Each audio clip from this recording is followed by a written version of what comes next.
What's up, Rito? Shade Tree Surgeon here, and if you couldn't tell, we're at Bert's Barracuda here in St. Pete, and today we're test riding something really fast. Now, there's a lot of people that will tell you that fast and Harley Davidson are oxymorons. They shouldn't be said in the same sentence. But when it comes to fast, you can think Harley Davidson, though I guess nowadays in 2025, your first thought would be Pan Am or Sportster S. But if you got the big bucks and you want something exclusive, there's of course also the CVO. But one of the things I really dig about the way Bert does business and the way they do things here at Barracuda and his other places is they're never quite satisfied with what Milwaukee has to offer. They always think they can do things just a little bit faster, a whole hell of a lot louder, and most importantly, cheaper. You know, when it comes to a CVO, they always look good, they're always fast, they always got special parts on them, and you always gotta have pretty damn deep pockets to get into one. No exception when it came to the new models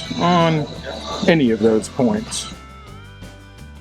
Like I said, Bert likes to do it louder, faster, and cheaper. So if you're ever interested in the CVO, well, he's got an option for you that won't break the bank quite as hard. They'll have not just 1 in a few hundred paint, but 1 in 1 paint. And like I said, they'll be louder, they'll be faster, and most importantly, they're gonna be a whole hell of a lot cheaper.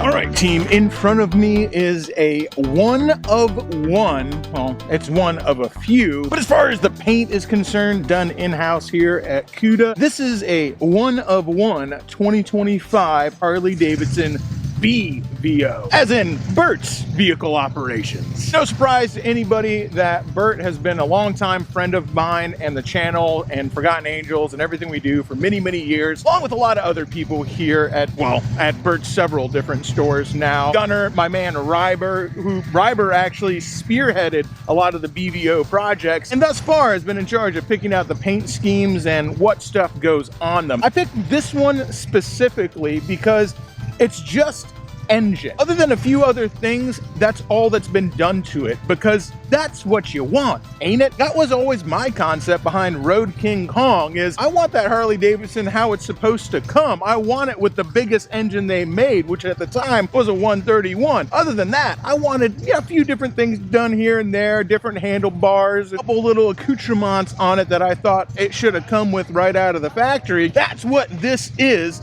with a badass custom paint job. Now, the CVOs, don't get me wrong, they're trick, and you're definitely paying a big premium for those brakes to say Brembo on them, even though the Harley Davidson brakes are Brembos. If you're familiar with how the CVO line does stuff, a lot of times that's where Harley Davidson will debut their new custom stuff that they sell in-house. The floorboards that are on the CVOs will then later be for sale for you to purchase for any other bike that they sell, along with the grips and the mirrors and so on and so forth, all the stuff that comes stock on a CVO. Well, I don't always want that stuff. You know, there's plenty of aftermarket people out there who make really cool floorboards. If you're not aware of my very good friend, the Fat and Furious one, he's doing really cool Harley Davidson stuff. Make sure you're following him on Instagram. I'll have a link down below. I don't always want the stuff that says Harley Davidson on it. I know what I do want, though, is that 135. I picked this one out because I'm awful partial to this battleship style camo job that's on it, but if you want, they will custom paint one to your specifications. Whether you want that thing butthole pink or black as night, I think you can just get it black off the factory floor, but I digress. And yeah, listen, I know not all buttholes are pink, okay? Some of them are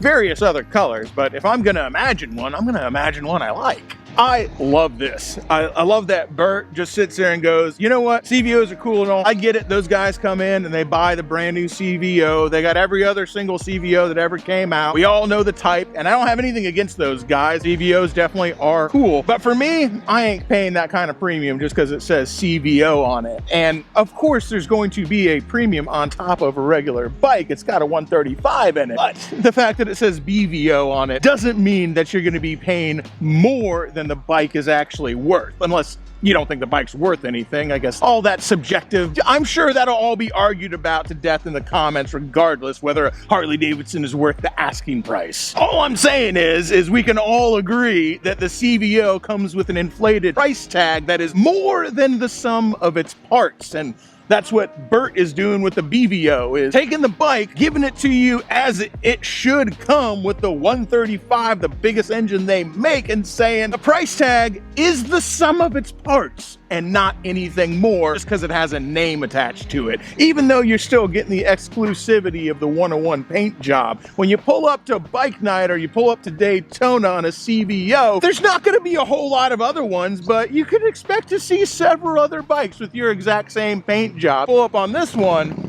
it's gonna be a one of one. It harkens back to the 70s and 80s when dealerships were doing a lot of custom work to Harleys and other bikes too, Hondas and Kawasaki's and everything like that, and selling them right off the showroom floor as a custom vehicle. I love that. I always have. I have a couple of bikes that are like that. My own personal FXR, the Vomit Comet, old Barf Party, actually has an FXRD fairing and bag set on it that was custom painted by a dealership in 1986. And of course, I've got my Honda CB750 chopper, which was built out of a Denver Choppers mail order chopper kit and was built by a dealership in South Carolina. It never existed as a regular 77 CB750. It started out with 0 miles in a Denver's chopper frame done by the dealership. I just think that's a pretty cool piece of motorcycling history, and I love the fact that Bert is bringing that back to life here.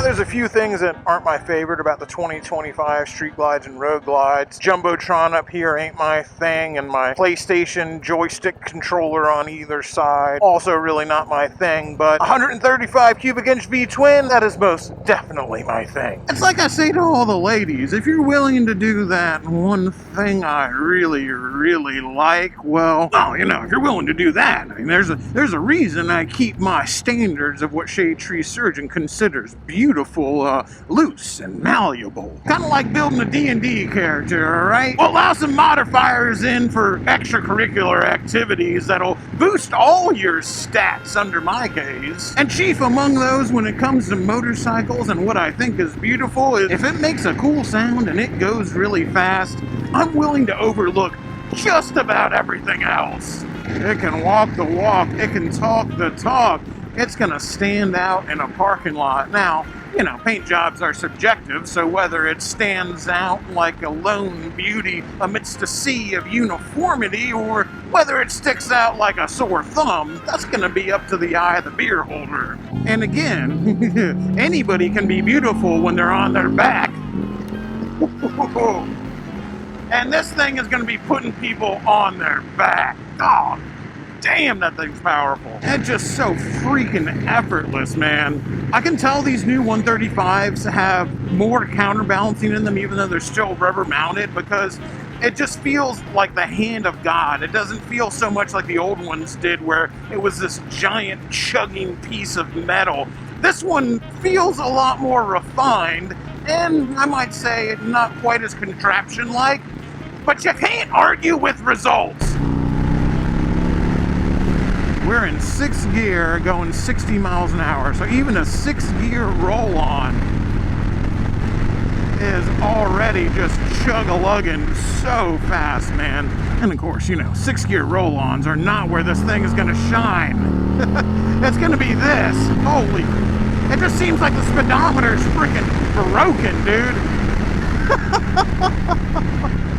It's like, how is that possible? Oh, man. It would be very hard to get tired of that. One more time. Oh, it pulled the front wheel up in 3rd gear. No clutch, just rolling on the throttle. It's pulling the front wheel up. That is crazy. Just, you know, one more time for science. Yes, it's indeed pulling the front wheel up and in 3rd gear. Holy mackerel! I like that. Power wheelies in 3rd gear on a Harley Street Glide? Yeah, I'll take it. Show me where to put my Herbie Hancock. I'm signed, sealed, and delivered, baby. When it comes to the bike that I would want right off the showroom floor, this is it. Oh, God, with the exhaust, too. No more of that right off the showroom floor, having to deal with a frickin' Jetsons exhaust they put on these things. It already just sounds amazing. Now, I'm sure if you wanted, they could make it louder and pull the baffles out of this exhaust, because it is aftermarket. But it's not so loud that it's going to annoy the hell out of you, which is I kind of think why they kept it like this. Again, that's exactly how we did Road King Kong. Like, it had exhaust. When you got on it, it was loud, but it wasn't too loud at an idle, and it wasn't so droning at steady RPM at highway speeds that you were going to hate it. This one's kind of following the same suit. I really, really like it. Like I said, Ryber was in charge of kind of the direction of these things. Obviously, it's Bert's project, and he greenlit it, but, you know, he trusted Ryber to kind of be the maestro when it came to these and give the guys in the shop some direction, who Ryber's obviously listening to them too, because he's the kind of guy who's going to take into account what everybody says, including the technicians, which you always should. After all, they usually know what works together a whole hell of a lot better than most. But I just dig this. None of the bull crap you don't need. Add it on if you want. The thing is, when it comes and says CVO on it, you're paying such a premium for that it's insane. For me, what I really want is what's under the proverbial hood. All 135 cubes down there of thumping V twin. That's what I want. And all the other stuff, that's just flash I don't really need. Now, I might even say it about the paint job, but I'm awful partial to this camo. It's gonna be such big Road King Kong vibes, because the RKK was like that too. It was a monster. It was a 131, but it wasn't tuned to the max so freaking hard that it felt like you were just on a razor's edge every time you rode it around. It felt just like this 135 does, where you're like, it is, here, just ride it normal. It's obviously got power. It's obviously accelerating fast, but yeah, you can ride it like a normal everyday bike without feeling like it's gonna jump out from underneath you. Again, is why Road King Kong, with its 131 that wasn't tuned to death, is still going right now. My man Lost on the Road, the guy who won that motorcycle, still rides it almost every day, has gone cross country 4 times on it, and has probably put like something like 50, 60,000 miles on it. Not one thing has broke an exhaust heat shield. That's the only thing that's ever broke on it. The bike has been absolutely perfect, and I expect the same thing out of an unmolested 135 and this. Exactly what I would do if I was building it, which, yeah, I think that's why me and Ryber get along. Very similar philosophies. Not just in, you know, big cubic inches, lots of power, but still reliable enough to move around. But also on the other end of the spectrum too, because Ryber's been put in charge of some really insane builds by people for BVO bikes that are ordering them one-off special. Now, they aren't in the store right now, but we'll definitely be doing another video on those bikes. It's exactly a bike that, for me, if it was going to be my everyday rider, my daily piss missile, I'd leave it just like this.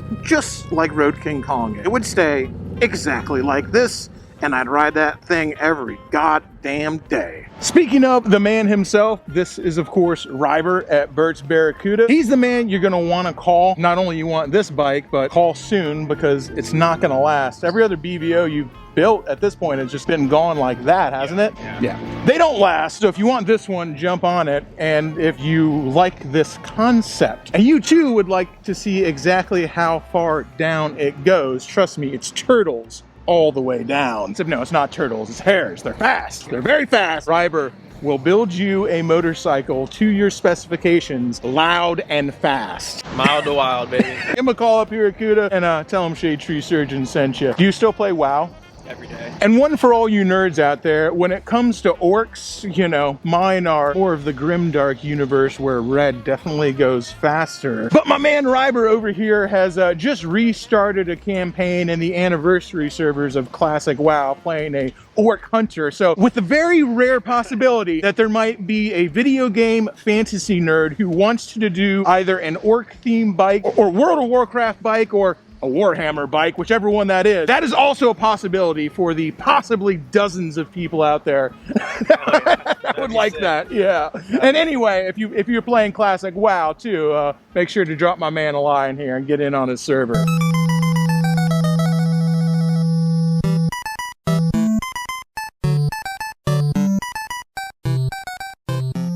Speaking of of Milwaukee 8. Let's go ahead and take my my favorite vessel for Milwaukee 8 out for a spin.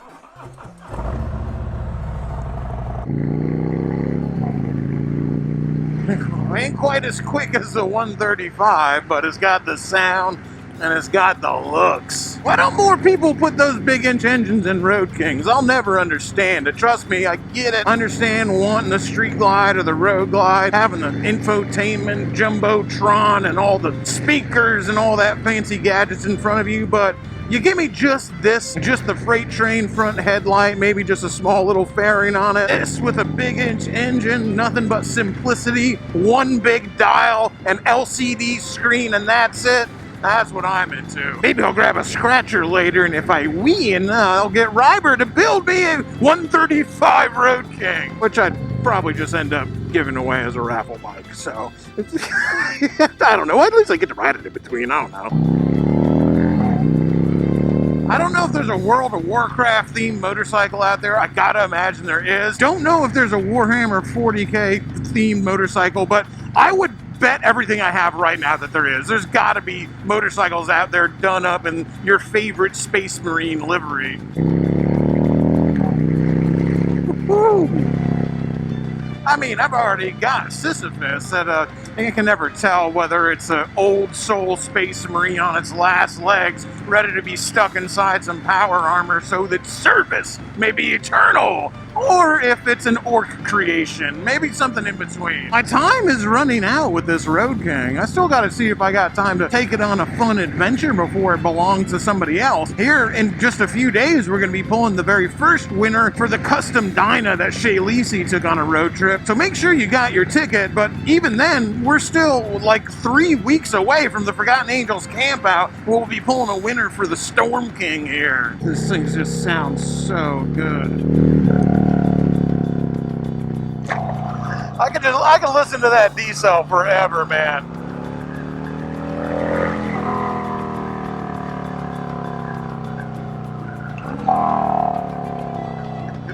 Sounds just as good slowing down as it does speeding up.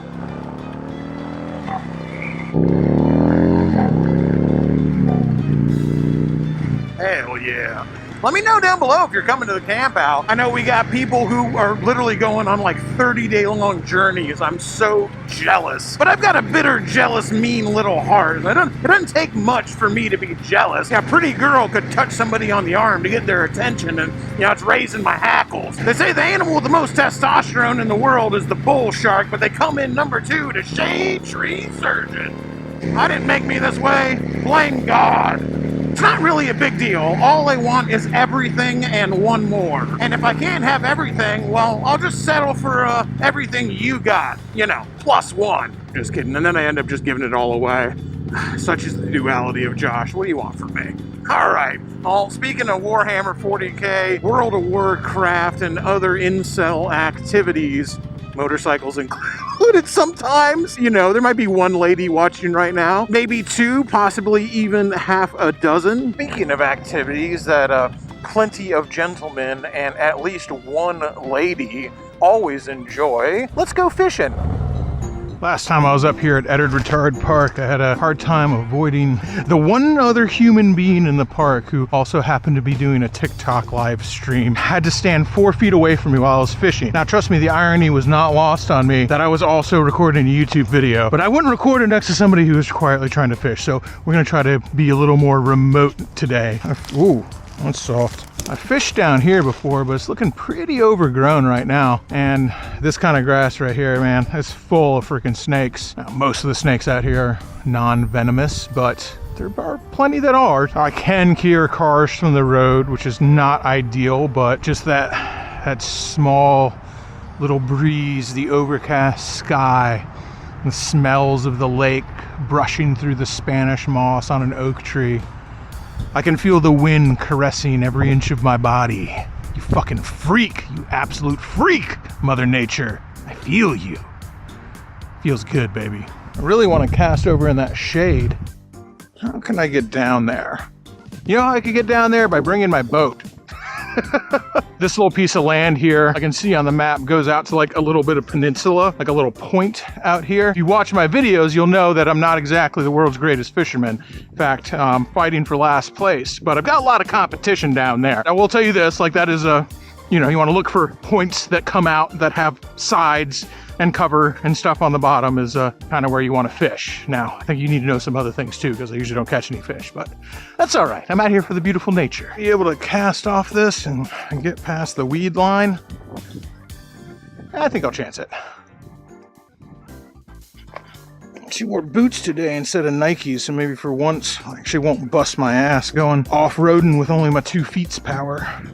Usually I fall down doing this, and then I have to decide whether I want to leave it in for comedic effect or not. Where I'm standing right now, if you ain't from around here, this is not where you want to let your kids play. This is exactly the type of place where kids get too close to the water, alligators and stuff like that. So I think I'm fine up here, and the water's clear enough that I'd be able to see anything coming. But if you start getting really close to the edge, sit down and ambush stuff that's hanging out, where they like pull a pig or a deer into the water, is exactly a place like this.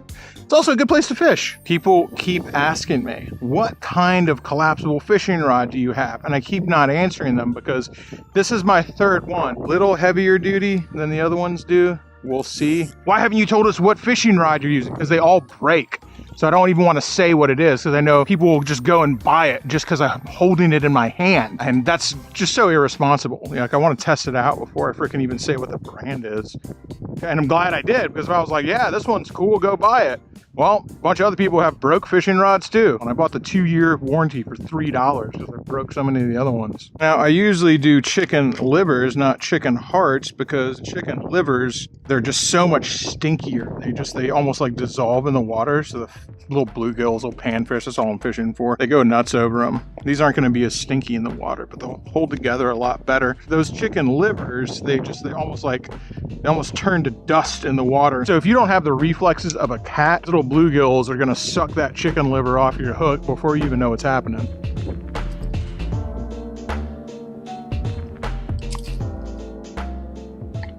It casts all right. I wasn't expecting it to do much because it's such a tiny little short little thing. That was all right. You're just not going to get any kind of feel on this thing for like these little tiny panfish, I don't think. Why I got chicken hearts instead of chicken livers, because chicken livers, you're lucky if you feel it at all before it's gone.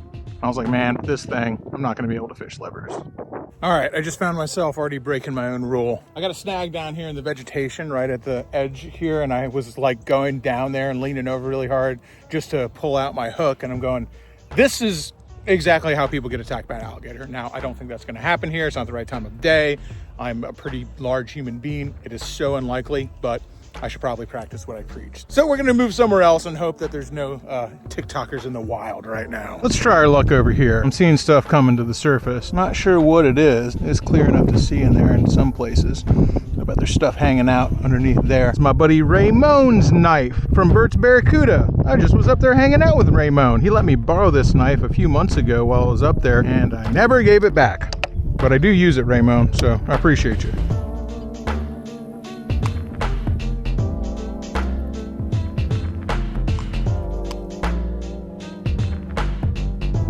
Man, look at the size of that bastard over there. He will 100% try to eat these. I've had that happen before. The gators will not only try to eat fish that you catch if they're thrashing on the line and they're near it, but if you're using like meat as bait like this, I don't know how good their sense of smell is, like if he smelled it already and he's already heading over, or if he just hears like the plops in the water. But he's heading right towards me. Although, like, I'm sure plenty of people feed alligators from up here, too. Yeah, he's heading right over here. He's like, oh, yeah. Either he's got a good enough sense of smell to smell the chicken livers. God, look at the size of that thing. Or it's just like the plops in the water that are attracting him.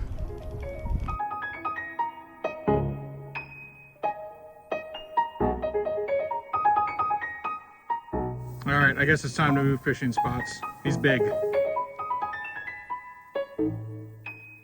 We're gonna try one more spot before I give it up as a bad job, because I'm enjoying time being caressed by the winds of Mother Nature. One more spot before I stop feeding the fish and the alligators and I feed myself instead. Whoa, Nope, that's gonna work. Is this rod gonna have any or close enough feel? Actually get one of these. These guys are fast. Nope. Ah, almost got the bastard. Ha! Gotcha, son of a bitch. Victory is mine. See ya. Just tiny little bit of mist coming down. This is so old Florida. It just feels so good. Just enough rain to feel good, not to be annoying. I love it.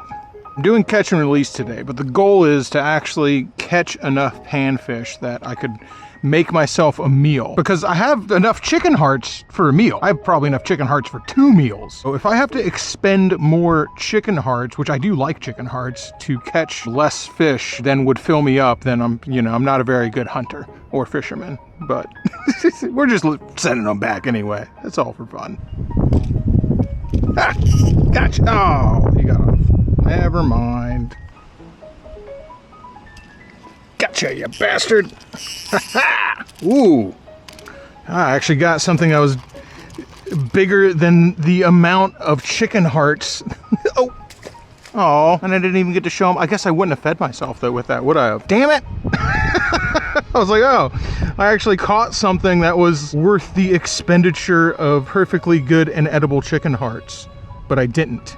Now, I mean, I did get it out of the water and like kind of close to me, but I didn't technically catch it. I couldn't have eaten it, so it doesn't count. Yes!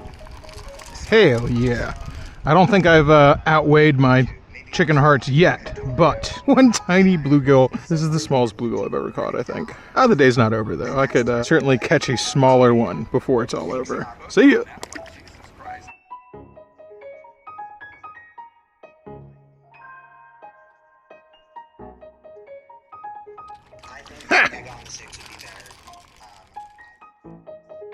Okay, I think it's ever so slightly bigger. Well, team, I think it's time to feed me. $4 worth of chicken hearts, not bad.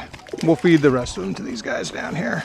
They earned it. Hey guys, the astute among you will notice that I'm a little lower energy than my normal self when I'm recording this right now, and that's because I spent about 8 hours in the emergency room for a cracked and infected tooth. Long story short, I went to the dentist because I had a crown in the back of my mouth had come off. It's not my normal dentist because my normal dentist retired and closed down. Went to a new place. They reinstalled the crown. They must have cracked my tooth. I didn't know that they did that. There was pain over the course of like 4 days. I kind of was waiting for the pain to go away. I figured it was just because they pushed it on there really hard. It didn't go away, and it eventually got so bad that amount of pain that is indescribable. And I went back to them and said, hey, something's wrong. And they said, well, we got to shave your tooth down. Your bite's wrong. So they ground on my teeth without giving me Novocaine, which was also pretty horrendous because they said my heart rate was too high for it. So I was in a lot of pain. It's kind of a reason for that. Anyway, I went home. The pain only got worse. I woke up in the middle of the night, was feeling like the sort of madness that only comes with a really high amount of pain. I've been through a lot of hairy stuff when it comes to pain, so I'm not saying that I'm the toughest dude in the world, but I will say that I have a pretty high pain tolerance, I would say, compared to some people. It was bad enough that I just had to ask Shaylee to take me to the emergency room because I was losing my mind. It was unbearable. Even there, they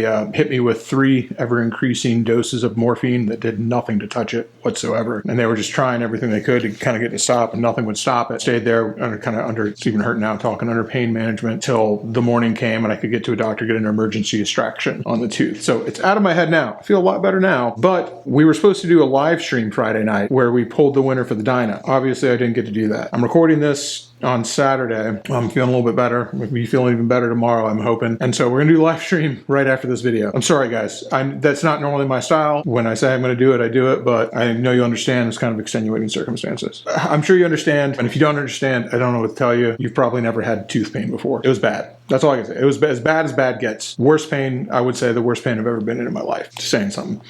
Anyway, directly after this video, we're going to cut this short right now, but directly after this video, we'll be doing a live stream, and we will pull the winner for the Dyna and some other prizes. I appreciate the hell out of you guys, and I'm back at it. And thankful for my health. Thankful that I was able to get the tooth pulled out, because I don't know how you live with something like that. I would have just taken a hammer to it. It was at the point where I would have been like, if this is the pain I have to be in, pull all of my teeth out. I wouldn't have mattered to me at that point. That's enough about that. Till next time, or well, till right after this video when we're live streaming with you guys, keep it weird. Crashing through the sky comes a fearful cry. Shade tree. Shade Tree. Army! Armies of the night, evil taking flight. Shade Tree. Army! Shade Tree. Army! Nowhere to run, nowhere to hide. Panic spreading far and wide.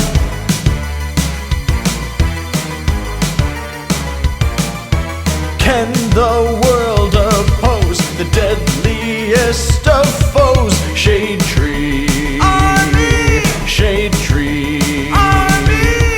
Who will risk it all to end the evil call of Shade Tree? Army! Shade Tree. Army! They never give up, they never say die, walking tall with banners high. Shade Tree Army, a ruthless gang of scum, villains, freaks, and bikers determined to rule the world.